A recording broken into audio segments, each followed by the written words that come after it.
जय श्री कृष्ण करिए तो स्वागत है ब्लॉग में।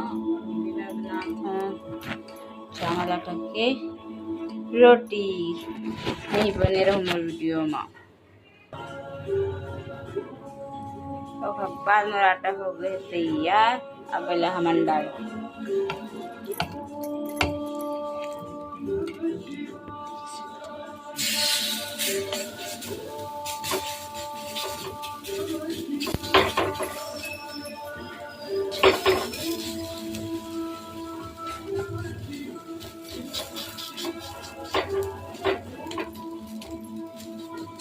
मैं पतला पतला बनाता हूँ गाय की। मुझे पतला ही अच्छा लगता है, ज़्यादा मोटा नहीं अच्छा लगे।